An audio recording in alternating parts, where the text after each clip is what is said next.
Rahman, we're here. Everything's been arranged. Someone will bring the village keepers back to Aru village shortly. I guess all I can say now is, thanks for agreeing to help. Ah, don't mention it. I think we can both agree you went to hell and back for it. But we share a common cause now. From here on out, we're allies. Where are the perpetrators? I'll bring you to them. Follow me.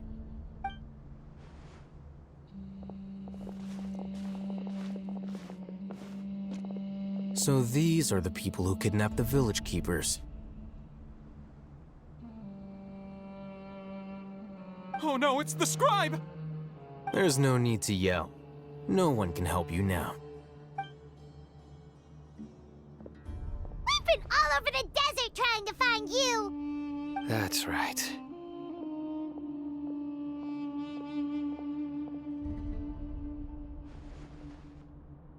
General Mahamatra? No, no! Make it quick, please! Swift and painless! Whoa. The moment they set eyes on Sino, they turn pale like they've seen a ghost! You should have known that I would be coming for you. Wait, we were just following orders! You know what I'm talking about, right? There's no way we could have done all this by ourselves! No, not Sino! He's gonna tear us limb from limb.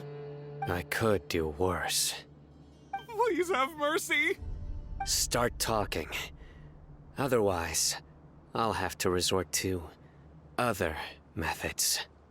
So, your superiors have kept you quite busy recently. Why? What are they trying to accomplish? They wanted to extract canned knowledge.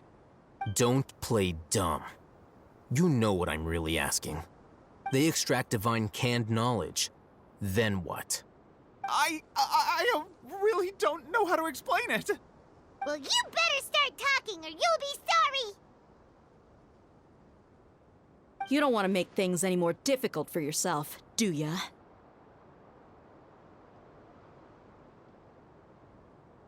Be my guest.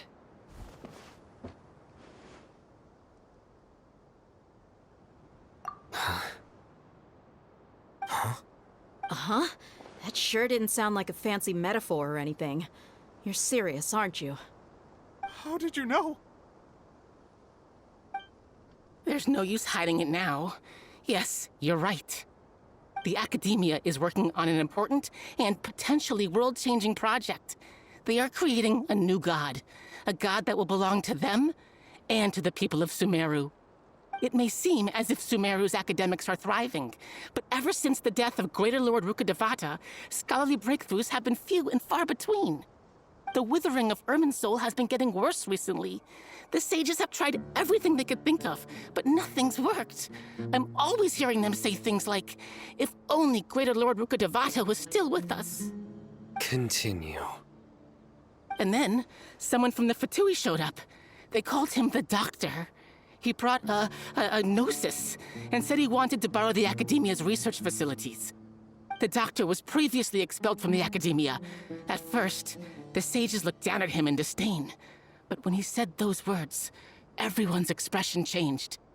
He asked them, "Do you wish to create a god?" This is what the arrogant ignorance at the extreme end of academia looks like. First, the Academia spent a long time constructing a divine vessel, which was based on an exquisite humanoid puppet. After that, they harvested dreams via the Zeb-Zerus festival Samsara, maximizing the Akasha's output. With the Doctor's help, and the Akasha now functioning at maximum efficiency, they were able to use it to extract the power from the Gnosis and convert it into a divine core. Next, they decided that their new god needed to possess divine wisdom. For that to happen, they needed a huge quantity of divine canned knowledge. It adds up. But how do you determine whether the knowledge extracted is of divine origin? Call it an educated guess? The Academia has been trying to figure out the exact source of the scholar's madness for centuries, but to no avail. Nobody can explain the cause of this phenomenon. Surely you can see what that implies, Scribe Al-Haytham.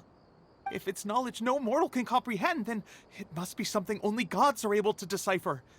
In other words, it's the source of the God of Wisdom's omniscience and omnipotence.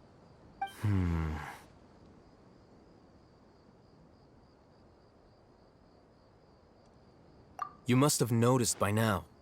The Academia doesn't care about who their god is. It's the ability to exercise control over knowledge and wisdom that matters.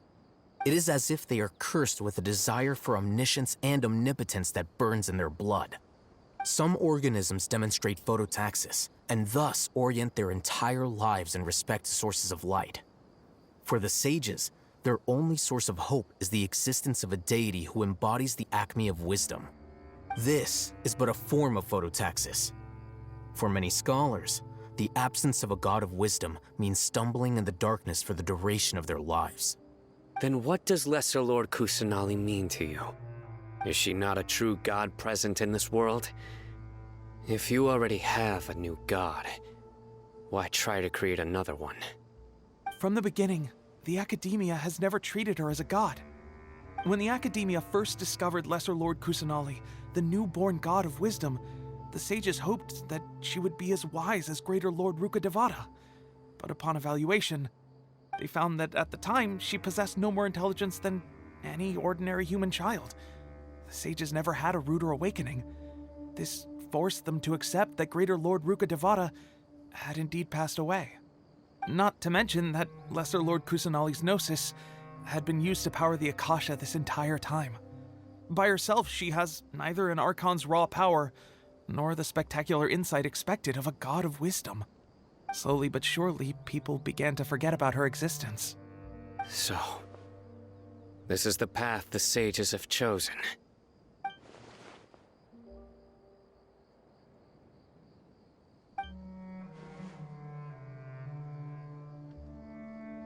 All right, let's try to keep our cool. If everyone's in a bad mood, then let's change up our scenery. Rahman, give me a few men to help us escort the village keepers back to the village. And these two scholars, they're coming too.